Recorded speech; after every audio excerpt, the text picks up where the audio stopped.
Humanity has always strived to explore the extremes of their environment. Our inquisitive nature has even captivated the lowest of street bums. And the risks taken to assemble a wealth of knowledge are often underwritten in history. One such instance is the Goatse super deep borehole, a drilling operation during the Soviet Union and is the deepest man-made hole ever drilled. The intention of this project was to see how far we could drill into the Earth's crust, and the Goatse super deep borehole is 12,000 feet deep, equaling about 7 miles. The project was aborted due to the heat coming from the Earth, making drilling further quite impossible. This dead end in the project marked how far we were willing to go for human progress. However, this didn't stop one man and his man-made hole. On this episode of Internet Iconography, I explore a man's gaping asshole and its rich history.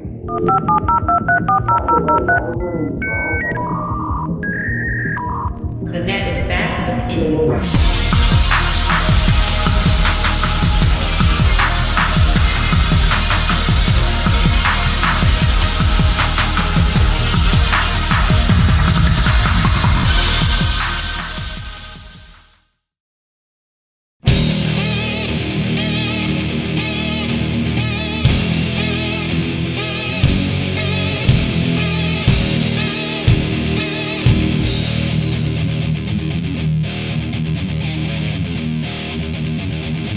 The internet of the 1990s was a new and scary frontier.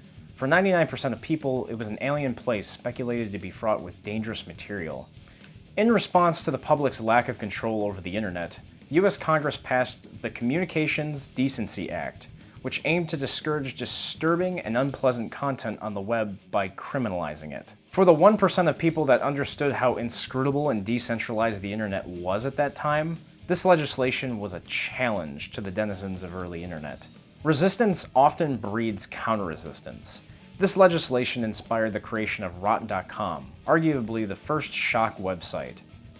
Despite the legislation, the internet was still a place to find disgusting and weird content.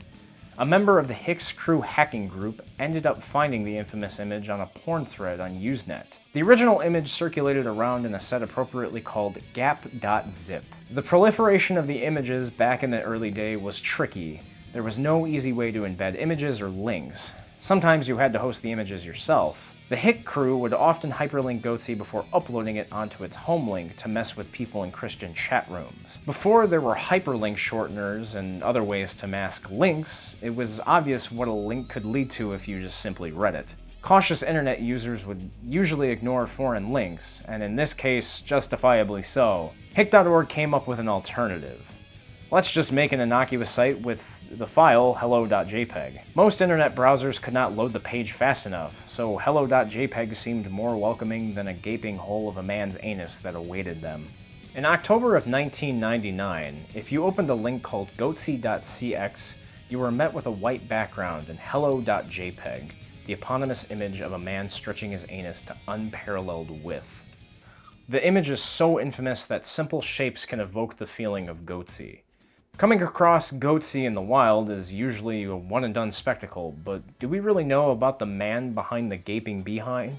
This is only speculation, but Goatse is Kirk Johnson, a somewhat prolific anal exhibitionist with over 15,000 photos of him shoving all types of sex toys and objects up his rectum. Kirk Johnson was in his mid-40s around the time the photos being taken, and a side tangent, unlike Goatse super deep borehole, a man can train his rectum to stretch as far as a cantaloupe. The misconception is that people who do this require diapers or cause massive trauma to their rectums, but you can train your muscle to open that wide without any problem.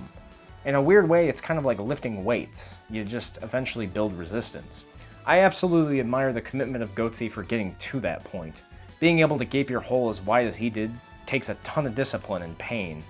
Most of the people watching right now have never even put that much effort into themselves, working through adversity to achieve their goals. I mean, what have you accomplished in your life? Even though Goatse might be embarrassing, the probability of you matching his legacy is very, very low. Dropping any pretense about having a smart segue into this section, Goatse became a token in a cryptocurrency blockchain, an email domain, and a subdomain hosting site. Due to crypto being more well adopted in years leading up to the video, this is not surprising. Consider the fact that there are these arbitrary meme coins riding the coattails of something like Dogecoin. This is what has remained of the original Goatse domain thus far, is just hosting this pixel-selling blockchain. During the mid to late 2000s, the website's domain was suspended by the Christmas Island Internet Administration after a local resident filed a complaint against the website. This did nothing to slow the spread of Goatse, seeing as many mirrors appeared. The domain itself was up for sale, going for the asking price of $100,000. It wouldn't be until 2010 when the domain would drop its price in half. Whoever bought the domain, we don't know the exact price. However, it had to have been expensive. The image was so well circulated at the time that it appeared on Oprah's forums in 2001 so frequently that they ultimately had to suspend the page. When you typed Yankees.com, it would be redirected to Goatse.cx. Many variations and tributes to Goatse have appeared. You've probably seen many different variations of Goatse, including the thumbnail for this video and ultimately the one behind me. I can't show really many of them, due to it being YouTube, but if you're curious and disturbed enough, you can find them yourself. Goatse's influence over how to surprise someone on the internet is evident in how it was distributed. Rick Roll, while wildly popular, used the same bait-and-switch tactics as Goatse, just in a more centralized way. YouTube was always the outcome when it came to Rick rolling. It was easier to be intrusive with open-ended and less secure chat channels and easily hackable personal web pages. Goatse, in retrospect, is perhaps the most representative image for the internet as a concept. The wealth of information and content is one giant gaping hole that continues to stretch with little resistance or mind paid towards any consequence. Its boundaries recede human comprehension and defy plausibility. Regardless, we're always awestruck from its sheer brilliance. It's indicative of what mankind can achieve in both extremes. One in the distribution of information at such a speed that the world can be connected and increase productivity tenfold, but also have this world-altering resource be used to trick someone into viewing the aftermath of sticking things the size of a cantaloupe up their ass for years. We can speculate on whether our species should be allowed to survive a life-threatening cataclysm, seeing as this dichotomy defines reason entirely. But until then, we will have to just appreciate what Goatse did for the internet and mankind as a whole. Whether or not you were aroused or disturbed, remember that trauma builds character, and, well, we're all better for it.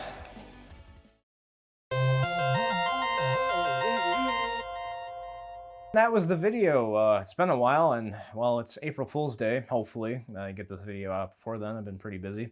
But kind of working with some new tech here, so I can do videos a little bit easier now, rather than having to set up and read for about an hour. I can do things in front of a teleprompter. But if you like this video, subscribe. It's more of a joke. I know other people have done videos on Goatse that are a little bit more fleshed out, but I definitely just wanted to put out some content.